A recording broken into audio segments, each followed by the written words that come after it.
নমস্কার বন্ধুরা, রকমারি রান্নাঘরে আরও একটা সুন্দর পিঠা রেসিপিতে তোমাদের সবাইকে স্বাগত। আজকে নরম তুলতুলে একটা পিঠা রেসিপি তোমাদের সঙ্গে শেয়ার করব। খুবই ইজিভাবে বানানো যাবে আর খেতেও অসম্ভব মজার হবে।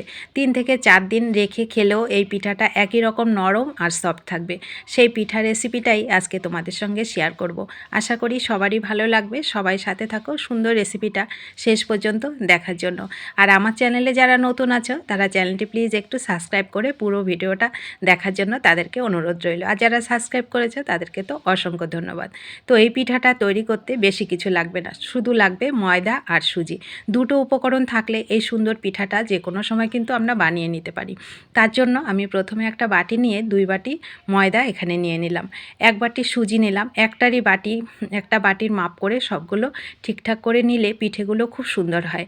তো এর মধ্যে আমি 1 বাটি সুজি 1 বাটি চিনি দিয়ে দিলাম। চিনিটা মিষ্টি কম বেশি তোমরা করে নিতে পারো। সামান্য একটু লবণ দেব আর 1 বাটি দিলাম লিকুইড দুধ, হালকা একটু গরম দুধ এখানে দিয়ে দিলাম। তো হালকা গরম দুধটা দিলে সুজিটা খুব সুন্দর তাড়াতাড়ি নরম হয়ে যায়।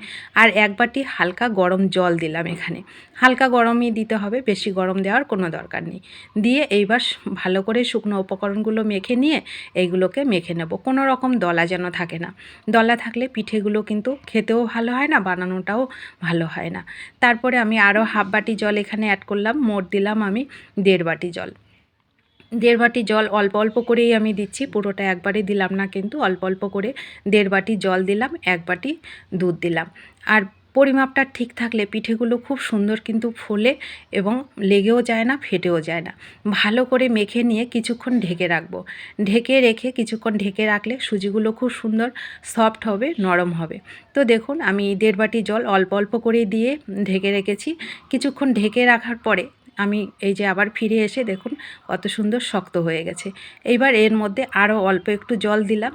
বেশি জল এখানে আর দিতে হবে না, অল্প একটু জল দিলেই ব্যাটারটা খুব সুন্দর হবে। আরও সামান্য একটু গরম জল দিয়ে আমি সুন্দর করে ব্যাটারটাকে তৈরি করে নিলাম। একেবারে ফ্যাটানোটা যত ভালো হবে পিঠেগুলো খুব সুন্দর ফুলকো হবে। দেখো ব্যাটারটা আমি দেখিয়ে দিচ্ছি কীরকম হচ্ছে, একদম ঘনও হচ্ছে না আবার একদম পাতলাও হচ্ছে না। তো আমি এরকম করে ব্যাটারটা তৈরি করে নিলাম। তোমরা একটু ঠিক করে দেখলেই বুঝতে পারবে ব্যাটারটা কীরকম হয়েছে। তো এইবার ভেজে নিলেই রেডি। অসম্ভব মজার হয় এই পিঠেগুলো। এগুলো যেমন সফট থাকে 2-3 দিন ধরে, আর যেমনি ফুলকো হয় আর খেতেও ভালো লাগে। এই যে একটুখানি গ্যাসের ফ্লেমটাকে প্রথমে একদম লো করে দিয়ে পিঠেগুলোকে দিতে হবে, কোনো নাড়ানাড়ির দরকার পড়ে না। আমি দেখো দেখিয়ে দিচ্ছি, দুটো কোনো নাড়ার দরকার পড়বে না, ও নিজের থেকেই ফুলে ওঠে। তারপরে চামচ দিয়ে একটু তেল উপরে দিয়ে দিলে পিঠেগুলো প্রত্যেকটা পিঠে খুব সুন্দর ফোলে। একটু উল্টে পাল্টে কিছুক্ষণ 2 মিনিট মতন ভাজলে গ্যাসের ফ্লেমটাকে মিডিয়াম টু লোতে করে রাখলে পিঠেগুলো একই রকম ফুলকো হয় আর কালারটাও খুব সুন্দর হয়।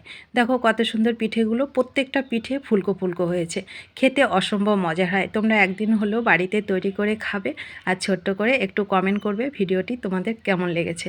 ভালো লাগলে সবাইকে শেয়ার করে দেবে আর ইউটিউব থেকে দেখলে ইউটিউব চ্যানেলটা একটু সাবস্ক্রাইব করে দেবে। তো সবাই ভালো থেকো, সুস্থ থেকো, দেখা হচ্ছে তোমাদের সঙ্গে পরবর্তী ভিডিওতে। ধন্যবাদ সবাইকে।